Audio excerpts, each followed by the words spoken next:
Good morning বন্ধুরা, তোমরা সবাই কেমন আছো? আশা করি ভালোই আছো। আমরাও কিন্তু বেশ ভালো আছি। তো দেখো, আমরা আরেকটা ব্লগ নিয়ে চলে এলাম। ব্লগটা হলো ব্যান্ডেল চার্চ নিয়ে। আমরা ওখানে বেরোবো, ঘুরতে যাব। তো দেখা যাক তোমাদেরকে কতটা শেয়ার করতে পারি আমরা।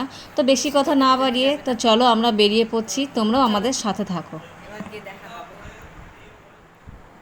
তো আমাদের কিন্তু বেশ মজাই লাগছিল, কারণ আমি খুব একটা কোথাও ঘুরতে বেরোই না, আর আমার পুচকিটাও সেরকম বেরোয় না, কিন্তু ও খুব মজা করছিল। হাজব্যান্ডও খুব একটা ছুটি পায় না। তো যাই হোক, আমরা ফাইনাল ডিসিশন নিয়ে নিলাম যে আজকে বেরোবোই, যতই ওয়েদার খারাপ থাকুক না কেন। হালকা হালকা রোদও দিয়েছি। তো আমরা আজকে একটু ব্যান্ডেল চার্চে ঘুরতে যাচ্ছি, দেখা যাক, তোমরা চলো আমাদের সাথে। তো আমরা অনেকেই বেরোচ্ছি। দেখো, আমার শাশুড়ি মা রয়েছে, পুচকি, আমি, আর ওই যে আমার হাজবেন্ড চলে এসছে।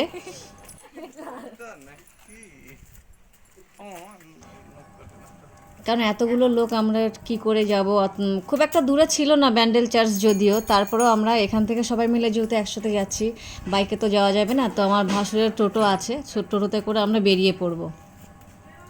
আর একজন কাকু এসে দাঁড়িয়ে আমাদেরকে বলছে যে কোথায় যাচ্ছ তোমরা সবাই।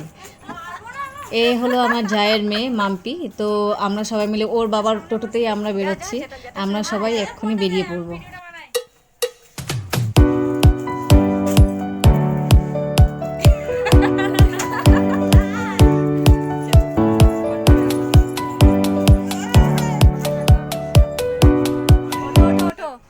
তো বন্ধুরা, আমরা কিন্তু উঠেই পড়েছি টোটোতে। এবার আমি ঠিক জানি না কতটা সময় লাগবে, কারণ আমি ফার্স্ট টাইমে গেছি, আমি কখনো যাইনি এভাবে। বলেই তো দিয়েছি যে আমি এই ফার্স্ট টাইমেই যাচ্ছি। তো টাইমটা দেখা যাক কতক্ষণ লাগে টোটোতে। ঠিক আছে।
তো আমরা পৌঁছে গেছি। আমাদের আসতে প্রায় সময় লেগেছিল আধা ঘন্টার কাছাকাছি।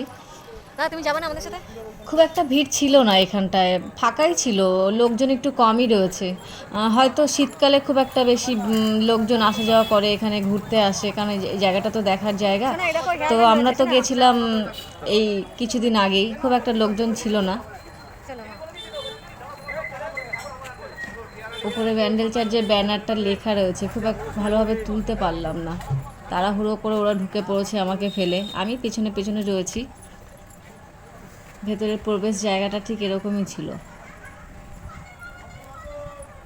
ফাঁকা, বেশি ভিড় নেই কিন্তু।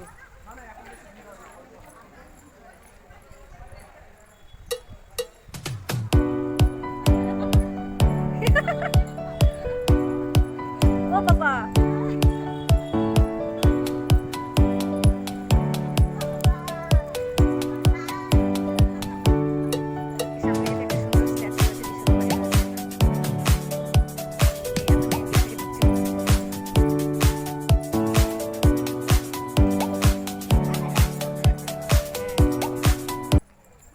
তো জানো তো বন্ধুরা, ভিতরটা ঢুকে কিন্তু আমার খুব ভালোই লেগেছিল, কারণ আমি তো কখনো আসিনি এখানে। আমার কিন্তু বেশ ভালো লেগেছিল, চারিদিকে পুরো শান্ত একটা পরিবেশ ছিল।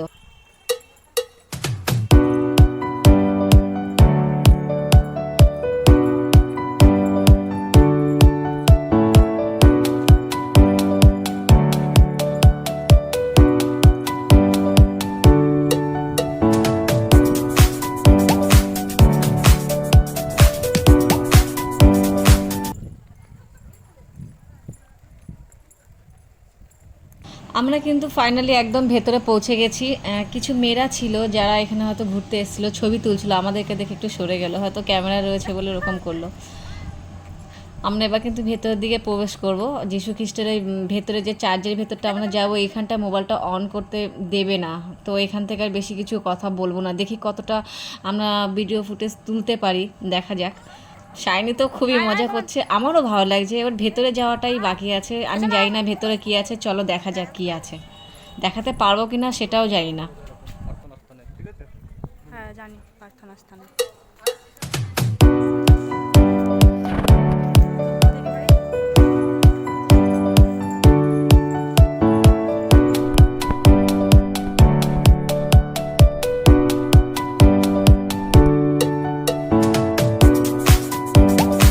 আমরা কিন্তু চার্চের ভিতরে প্রবেশ করেছি। দেখো ভেতর থেকে আমি একটু ফুটেজ তুললাম।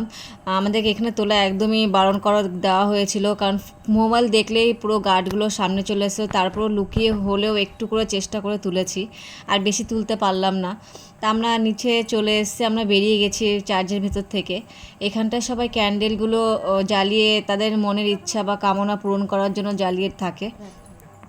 এখানে সবাই প্রার্থনা করে, নিজের মনের শান্তির একটা জায়গা। এখানে সত্যি খুব ভালো লেগেছিল জায়গাটা, আমার তো অপূর্ব লেগেছিল। আমি জানি না তোমাদের ভালো লেগেছে কি না, বা কতটা লাগবে, আমি বা কতটা তোমাদের সামনে তুলে ধরতে পেরেছি, বাট আমি আমার বেস্ট দেওয়ার চেষ্টা করেছি। ভিতরে কিন্তু ক্যামেরা অন করাটা টোটালি বারণ ছিল, তারপরেও আমি চেষ্টা করেছি লুকিয়ে হোক, যেভাবেই হোক, কোনো রকম একটু ফুটেজ নিয়ে আসা। আমার হাজব্যান্ডও কিন্তু একটু রাগারাগি করছিল।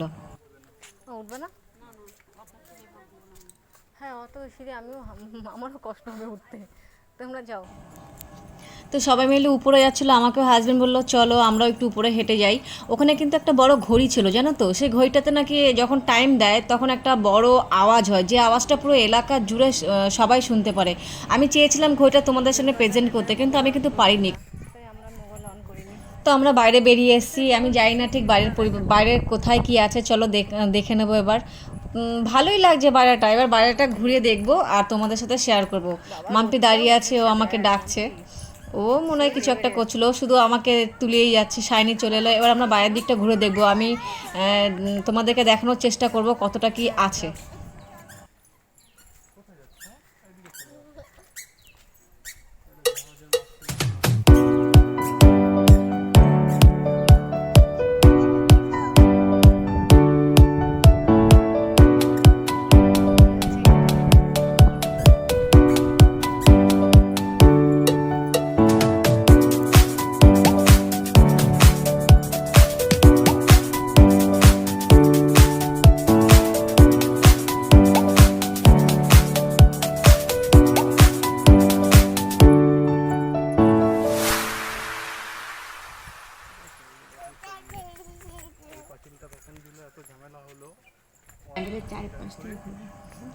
তো আমরা বেরিয়ে পড়লাম ঘোরার জন্য। ব্যান্ডেলের চারপাশে যে রাউন্ডটা ছিল, সেই চারপাশ থেকে আমরা এক রাউন্ড মেরে এলাম। দেখলাম সবাই টুকটাক লোকজন ছিল, চার সাইডে গাছপালা ছিল, সত্যি ভালো লাগছিল। কিন্তু জায়গাটা কিন্তু সত্যিই সুন্দর ছিল। আমিও চাই যে তোমরা বন্ধুরা যারা যারা এখনও আসোনি ব্যান্ডেল চার্চে ঘুরতে, তোমরা প্লিজ একবার এসে ঘুরে যাও। আশা করি আমার মতন তোমাদেরও ভালো লাগবে, আর সত্যি আনন্দ পাবে। জায়গাটা অপূর্ব ছিল।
করতে হয়, এগুলো পুরোটা এভাবে দেয় না।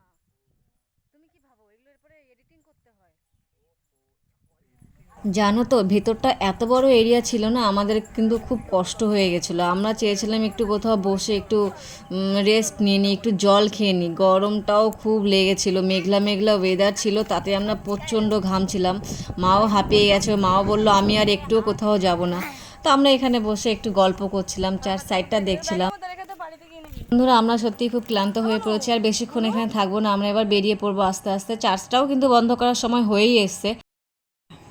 তো বন্ধুরা তোমরা সবাই ভালো থেকো, সুস্থ থেকো, দেখা হচ্ছে নেক্সট ব্লগে।